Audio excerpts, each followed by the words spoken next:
and I want to be clear about this, is that Bobby doesn't call for anyone to be fired, deplatformed, or exiled. He just says, that's not my thing. You're hanging out with another comedian, he says the N-word around you for the first time. Yeah. I like that. That's a little trust that I'm in the circle. Here we go. Let's talk about this real quick, okay?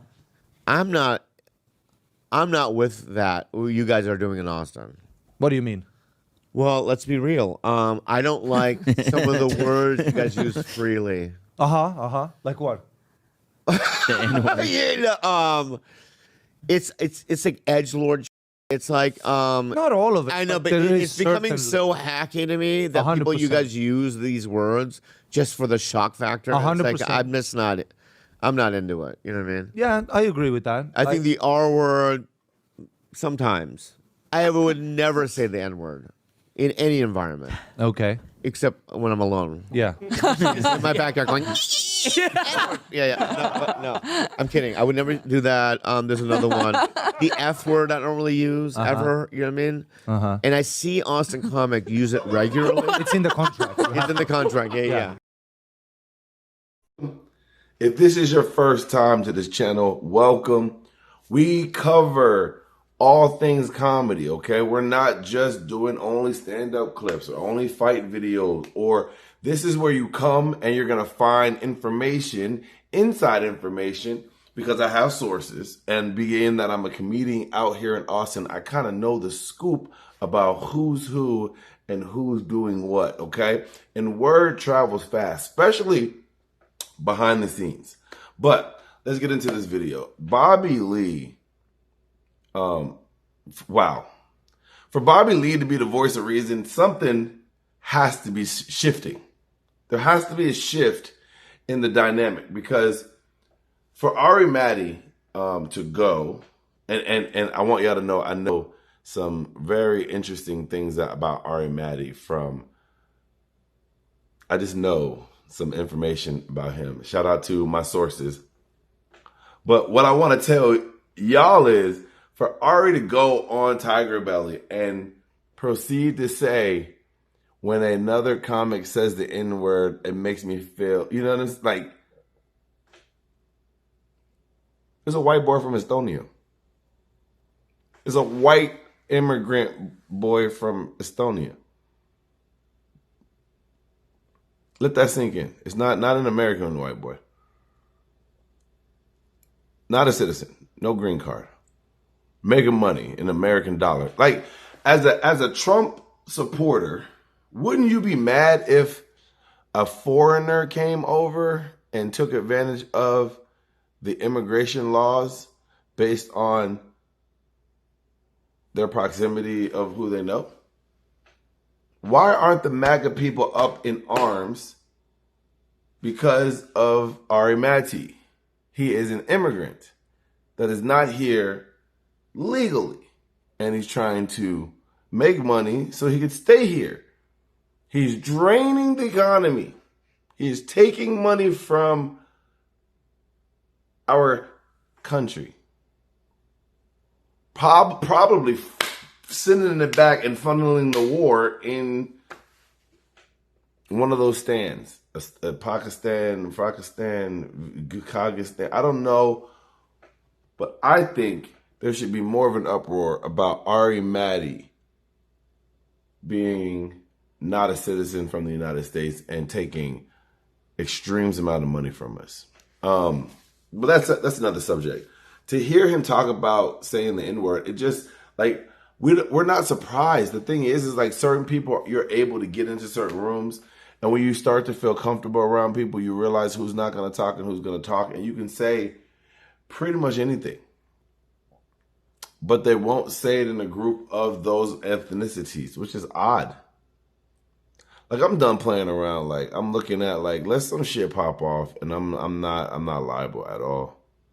I'm just at the point now where I keep my head on the swivel, and I'm gonna keep speaking my truth.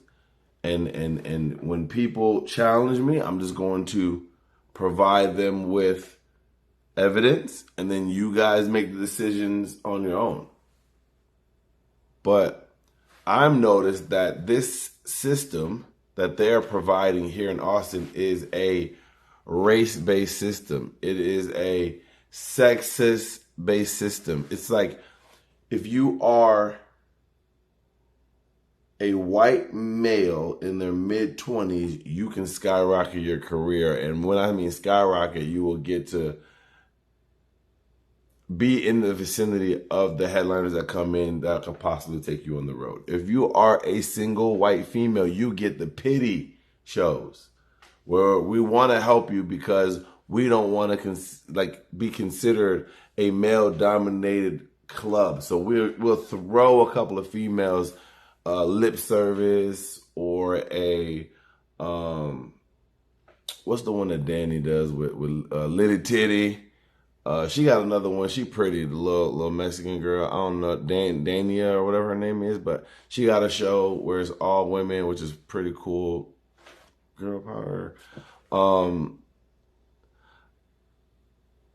I like those shows because they're being creative. They're not like lowbrow comedy. They're at least putting things together. So shout out to those ladies. I know y'all expected me to make fun, but I'm not. I'm very proud of y'all because y'all actually put on other artists too, male and female. And I feel like the lady producers are a lot more fair. The lady producers in the city are a lot more fair than the guys, which is refreshing. So shout out to the ladies for that. I want to give y'all flowers. That's dope. And I don't see a bunch of race-based comedy when you go to these women-produced shows. I'm just speaking my truth. I don't know how y'all feel about it, but from my perspective of being here, the women really put their foot in the game when it comes to producing shows. Now, the funny, I don't know. I'm joking. No, I'm not. I'm serious. But the production is fucking A1 top notch. They can plan some shit. Shout out to the ladies. I need a lady to help me plan my shows or to help fix my career because the word on the street is that the police got me. And I got thrown out like I got Jazzy Jeffed. But what I'm saying to y'all is like, as a black person living in Austin, just living in general, I hold myself to a higher standard. I say, hey, I'm gonna do all the possible things and more. All the things that are possible, all the things that are needed to be a functioning adult, then go above and beyond to try to educate myself to get better, to look with like all as above, so below, as within, as without. I think that's what it says. I don't know, but I used to bang this yoga instructor, and that's what she used to say. When I'd be hitting it, she'd be like, as above. And I'd be like, yeah, bitch, and below. She'd be like, within. And I'd be like, without. All right. But what I'm saying to you guys is honestly, the way people feel here, they're afraid to express it. Shout out to Bobby for saying, yo, I don't like what y'all doing down there because I don't like it either and I live here. So when it comes down to it, we have people that are all the way in California seeing the things that are happening and disagreeing with it, which they have the right to. And the people in Austin have the right to say, well, this is what we do. But when it breaks down to it, are we just doing lowbrow comedy, punch down comedy because that's the only kind of comedy we know? Or is it because it's the easiest version because you're going against people that are less than of you at the time of their career? I don't have the answers, but what I do know is that I'm willing to dig. And I think you should do some digging too. I'll holler at y'all on the next one. Peace. Until we meet again.